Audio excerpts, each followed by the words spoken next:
addictet hoc inquiunt ius naturei, legibus comprobatum est consuetudine receptum, ut vim vi propellamus et vitam quisque suam tueamur, tum et pecuniam quandocvidem animae loco est ut inquit Hesiodus. Fateor, ad his omnibus efficacior evangelica gratia dictat, ne remaledicamus maledicentibus, ut de male merentibus bene mereamur, ut tolenti partem possessionum totam concedamus, ut deprecemur pro his quoque qui mortem intentant. Ad apostolos inquiunt iste pertinent. Immo ad universum Christi populum et corpus ut diximus, quod totum absolutum esse oportet, etiam si in dotibus aliut membrum aleo sit insignius. Ad eos nihil pertine ad doctrina Christi, qui non sperant praemium cum Christo. Illi pro pecunio praedi isque et imperio digladientur, qui rident quod dixit Christus.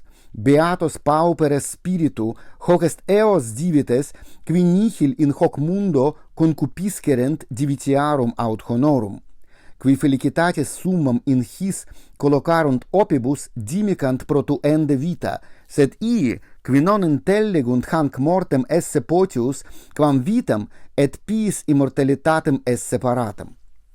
Iam objiciunt nobis Romanos aliquot pontifices, qui bellandi fuirint auctores simul et adjutores. Objiciunt decreta patrum, in quibus bellum approbari videtur. Sunt quidem huiusmodi quaedam, sed apud recentiores. Christi vigore iam relanguescente, sed ea per pauca, cum sint in numera apud probatei sanctitatis scriptores, quae a bello deterreant. Cur haec paucula nobis potissimum in mentem veniunt. Cura Christo ad homines deflectimus oculos, et incerte exempla quam indubitatum auctorem sequem malumus.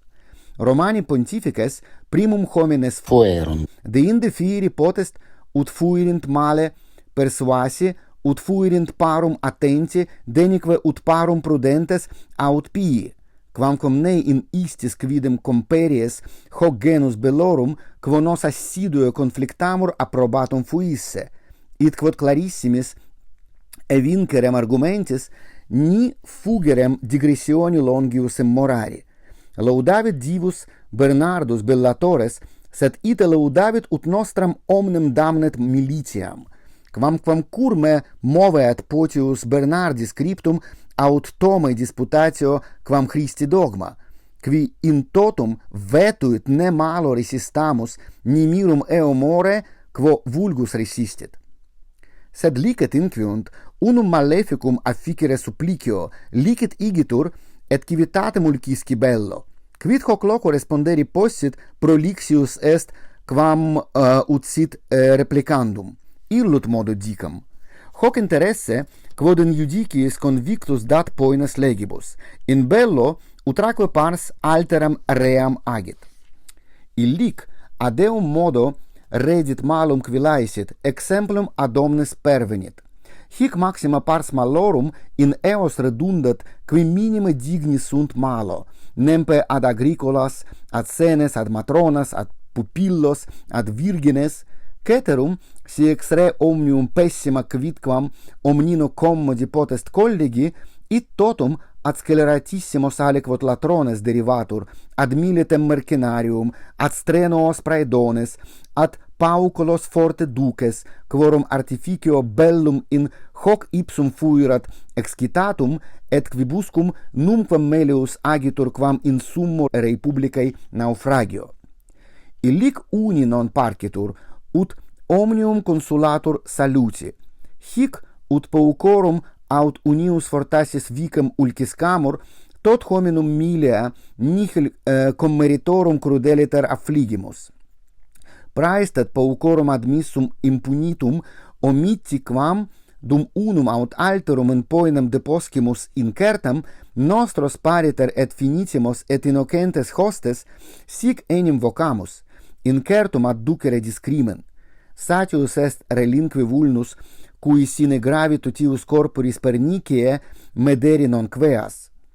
Quod si quis clamet iniquum non dare poenas qui peccarit, respondeo multo esse iniquius tot innocentium milea quitra meritum in extremum vocari calamitatem. Quamquam his temporibus onefere bellum et titulis nescio quibus nasci videmus et ex principum ambitiosis foederibus dum ut unum aliquot oppidulum suae vindicant dicioni totum imperium adducunt in extremum discrimen. Deinde hoc ipsum quod tanto sanguine vindicatum est rursum aut revendunt aut donant. Dixerit adequis, non vis igitur principes sum ius persequi? Scio non esse mei similium de principum negotiis audacius disputare, quod ut tutum sit prolixius tamen est quam ut huic loco conveniat. Tantum illud dicam, si titulus, qualiscumque videbitur idonea suscipiendi belli causa, in tantis rerum humanarum vicibus, tantis commutationibus nulli posse titulum de esse. Quae gens non aliquando suis sedibus et pulsa fuit et pepulit, quoties aliunde demicratum est alio, quoties huc et illuc vel casu vel ex foedere translata imperia. Repetant scilicet et hodie Patavini Troianum solum, quod antenor olem fuerit Troianus, repetant Africam et Hispaniam Romani, quod hae provinciae quondam fuerint Romanorum, ad haec dominium vocamus quod est administratio, non est idem ius in homines natura liberos et in pecudes. Hoc ipsum ius quod habes populi consensus dedit, e iusdem autem nifallor est tollere qui contulit. Vide porro quam non magna res agitur, non illud decretatur ut haec aut ille civitas bono principi pareat potius quam tyranno serviat. Sed utrum Ferdinandi censeatur titulo an Sigismundi, Filippo censum pendeat an Ludovico, hoc est illud egregium ius, ob quod universus orbes bellis caedibusque miscetur. Sed esto valeat, quantum libet hoc ius, nihil intersit inter privatum agrum et civitatem, nihil inter pecudes tuo aere emptas et homines non solum ingenuos verum etiam Christianos. Attamen prudentes est expendere num tanti sit ut tam immensis tuorum malis persequaris. Si principis animum praestare non potes, ad saltem negotiatoris adhibe. Contemnit ille dispendium, si perspexerit vitare non posse, nisi greviore iactura, et lucri loco ducit, quod Paulo damno cum fortuna deciderit. Saltem illud privatum exemplum in rei publicae periculo imiteris, de quo vulgo non in festiva fabula celebratur, parum conveniebat inter duos quosdam cognatos de re dividenda, cunque neuter alteri vellet concedere, res eo spectabat uteretur in ius et judicium sententiis controversiae finiretur. Adibantur advocati parabantur dicae res erat cum iure consultis. Aditi judices contestate lis, coepit agi causa, hoc est bellum susceptum est. Ibi alter mature recipiscens adversarium privatim arcessitum his verbis alloquitur. Principio parum decorum est ut, quos natura cupulavit, pecunia dissociet, deinde incertus est litis eventus. Haud minus quam belli. Suscipere nobis in mano est, finire non est. Decentum aureis totalis est. Eius summae duplum in notarios, in promotores, in advocatos, in iure consultos, in judices, in judicum amicos expendentur, si legibus experiamur. His erit in serviendum, adulandum, dandum, interim tacio curas, ambiendi cursitandique labores, denique ut maxima vincam plus tamen est incommodi quam commodi. Quin potius ipsi nobis sapimus, quam istis praedonibus et in hos male collocandam pecuniam inter nos partimur. Concede dimidium de tuo, ego tantumodo de meo concedam. Ita et amicitiam nostram alioque perituram lucrificiemus et tantam molestiam effugiemus. Quid si recusas, quid quam concedere ego vel universum negotium tuo permitto arbitratui. Malo penes amicum sit haec pecunia quam penes insatiabiles illos praedones. abunde magnum fecere lucrum, si et famai pepercero, et amicum servavero, et tantum fugero molestiarum. Movit adversarium tum rei veritas, tum cognati festivitas. Rem inter se transgerunt iratis advocatis et judicibus, quos corvos de lucerant hiantes. Velchorum igitur prudentiam in re tanto periculosi ore studea semitari. Neque solum spectes quid veles assequi, sed quanta bonarum rerum iactura, quantis periculis, quantis calamitatibus sis assecuturus et assequaris. Quod si queu lancibus hinc atque hinc expensis commodis et incommodis, comperis multo potiorem esse pacem iniquam quam bellum aequum. Cur mavis martis aleam experiri, quis enim nisi demens aureo piscetur hamo, si vides multo plus impendi quam lucri, etiam se feliciter cadent omnia, non ne praestat aliquid de tuo iure concedere, quam Paululum commodi tam in numeris mercari malis. Malo penes, quem cumque sit titulus, si mihi tanta Christiani sanguinis iactura vindicandus est. Ille quisquis est multis iam annis possedit, asvevit habenis, agnoscitur asuis, fungitur munere principis, et exorietur aliquis, qui veteri quopiam titulo ex annalibus autobliteratis monumentis reperto bene compositum rerum statum sursum ac deorsum misciat. Praesertim cum videamus in rebus mortalium nihil diu suo loco consistere, sed ludibrio fortunae velut aestu quodam affluere ac defluere, quorsum attine tanto tumultu vindicare, quod mox quodlibet casus sit aleo demigraturum. Postremo, si iste tam levicula non possunt contemnere Christiani, quorsum opus est protinus ad arma rapi. Tot habet mundus episcopos graves et eruditos, tot habet venerabiles abbates, tot optimates grandaevos et longo rerum usus epientes, tot concilia, tot senatus, non frustra maioribus institutos. Quin non potius horum arbitrio pueriles istius modi principum querimoniae componuntur.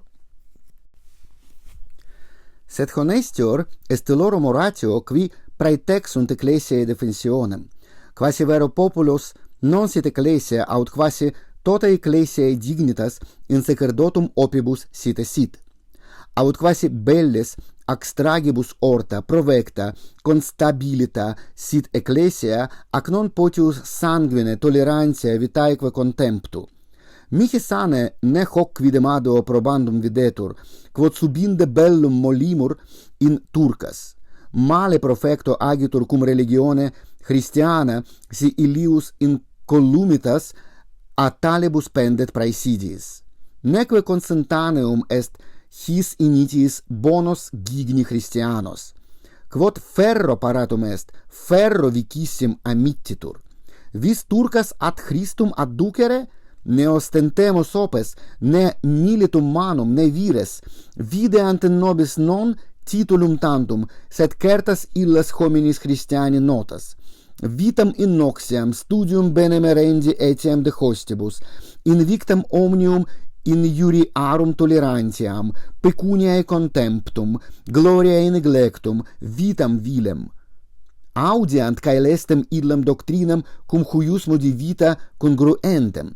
His armis optime subigentur turcae. Nunc saepe numero male pugnamus cum males, dicam aliut et utinam audacius quam verius.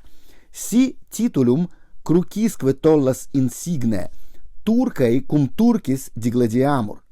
Si militum manu constituta est religio, si ferro confirmata, si belles aucta, tueamur eam iisdem praesidiis. Quod si diversis rationibus per acta sunt omnia, cur veluti Christi praesidio diffisi ad ethnicas confugimus suppetias. Ad cur non jugulem inquiunt, eos qui nos jugulant. Ite ne putas indignum, si quis sit tesceleratior? Cur non spoleas spoliantem, cur non conviciaris convicianti, cur non odisti odio habentem, an Christianum facinus esse putas si trucidatis impiis quidem ut nos arbitramur, sed tamen hominibus proquibus servandis mortuus est Christus gratissimam diabolo victimam mactes bisque delectes hostem, et quod occiditur homo, et quod occidit Christianus. Plerique, dum volunt videri valde Christiani, student turcis quam plurimum facere mali, et quod facere non possunt, execrantes imprecantur, cum hoc ipso argumento parum Christianum licet deprehendere. Ita non nulli, dum videri volunt vehementer orthodoxi, diris execrationibus devovent quos vocant haereticos, ipsi fortassis digniores hoc vocabulo. Qui vult orthodoxus videri, mans vetis rationibus adnitatur, ut qui errat recipiscat. In turcas expuimus et ita nobis videmur pulchere Christiani, fortassis abonabiliores apud Deum quam ipsi turcei. Quod si veteres evangelii praecones hoc animo fuissent in nos, quo nos sumus in turcas, ubi nos nunc essemus, qui illorum tolerantia sumus Christiani, succurre turcis, ex impiis si potes reddito pios, si non potes opta, et agnoscam mentem Christianam. Tum multi sunt in orbe monacorum indicato viventium ordines, qui se columnas ecclesiae videri volunt, ex tot milibus, quotus quisque est, qui pro religione Christi propagande vitam suam vilem habeat. Sed spes non est inquiunt. Immo summa spes esset simores afferrent maiorum suorum Dominici et Francisci, in quibus viris summum mundi huius contemptum fuisse arbitror, nequit interim commemorem de moribus apostolicis. Ne miracula quidem nos destitutures sint, siquidem it postularet Christi gloria. Nunc, qui se Petri principis ecclesiae, qui ceterorum apostolorum vicarios, ac successores gloriantur, plerumque totam fiduciam in humanis praesidiis constituunt. Illi vero, rigidi, ac vere religionis professores, versantur in urbibus opulentis ac luxu perditis. Ubi citius corrumpantur ipsi quam aleos reddant emendatiores, et ubi est affatim pastorum qui populum doceant ac sacerdotum qui laudes Deo canant. Versantur in aulis principum, ubi quid agant in praesentia non referam, utinam nequid peius quam canis in balneo. Inhiant testamentis venantur lucrum subserviunt principum tyrannidi, et ne nihil agere videantur notant articulos erroneos, suspectos, scandalosos, irreverentiales, haereticos, schismaticos, malunt enim ipsi regnare malo populi Christiani quam suo periculo Christi regnum propagare. Atqui, quos nos vocamus turcas, magna ex parte semi-Christiani sunt, et fortasis propiores vero Christianismo quam plerique nostrum sunt. Quod enim sunt apud nos, qui nec resurrectionem corporum credunt, nec animam credunt corpori superstitem, et interim per istos saevitur in haereticulos, qui dubitant an Romanus Pontifex habeat ius in animas igne purgatorio cruciatas. Eiciamus primum trabem ex oculo nostro, mox eicturi festucam ex oculo fratris. Evangelicae fidei finis sunt mores Christo digni. Cur urgemus ea, quae nihil ad mores faciunt. His neglectis quibus ceu columnis subductis tota fides semel collabitur. Postremo, quis credet nobis praetextentibus crucem et Evangelii titulum, si tota vita nihil aliut undique praese fert quam mundum. Ad haec Christus, in quo nihil erat imperfectum, tamen limum fumigans non extinguit, et baculum confractum non comminuit, iuxta prophetiam, sed quod imperfectum est fovet ac tolerat, donec proficiat in melius. Nos totam Asiam et Africam ferro paramus extinguere, cum plurimi sint illic vel Christiani vel semi-Christiani, cur non illos agnoscimus potius, hos fovemus et clemente remendamus. quod si studemus imperio propagando, si inciamus illorum opibus, cur reitam profane Christi titulum praeteximus. Quid quod interim dum humanis opibus tantum adorimur illos, hoc ipsum quod super est nobis ex orbe totum in manifestum discrimen adducimus. Quantulus orbis angulus nobis reliquus est, quantam barbarorum multitudinem quam pauci provocamus, addicit quispiam, si Deos pro nobis, quis contra nos. Istuc merito dicet qui solius Dei praesidiis fretus est, ceterum his qui diversis nituntur praesidiis quid dicit imperator noster Christus Iesus, qui gladio percutit, glad peribit. Si volumus Christo vincere, accingamur gladio sermonis evangelici, assumamus Galiam salutis, et scutum fidei reliquamque veram apostolicam panopliam, ite fiet, ut tum maxima vincamus cum vincemur, sed finge nobis feliciter cadere martis aleam, quis convidit ferro, caede incendis, praedetionibus reddi vere Christianos. Minus mali est palam esse turcam aut Judaium, quam hypocritam Christianum. Sed depellende est illorum vis a capitibus nostris, cur igitur illorum vim mutuis dissidiis in nostra capita provocamus. Certe concordes nos non facile impetent, et nostris officiis citius ad fidem convertentur si serventur, quam si perimantur. Malo turcam ingenuum quam fucatum Christianum. Nostrum est seminare semen evangelicum. Christus dabit proventum, messis est copiosa, si non desinit operarii. Et tamen, ut ex turcis reddamus aliquot male ficteque Christianos, quod ex bonis Christianis reddemus malos, ex malis peiores. Quid enim aliud gignet tantus belli tumultus, nolem enim hoc suspicari. Quod tamen heu nimium saepe compertum est, praetexi belli turcici rumorem, ut hoc titulos polietur populus Christianus, ut omnibus modis pressus fractusque servilius feret principum utriusque generis tyranidem.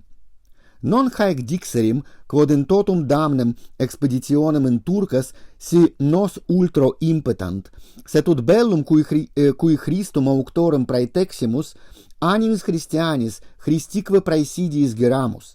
Sentians sesa ad salutem invitare, non peti ad praedem, afferamus ad illos mores evangelio dignos, si lingua deerit quibuscum illis congrediamur, magnum habebit eloquentiam et ipsa vita, afferamus fidei professionem simplicem vereque apostolicam, non tot articulis humanitus additis oneratam.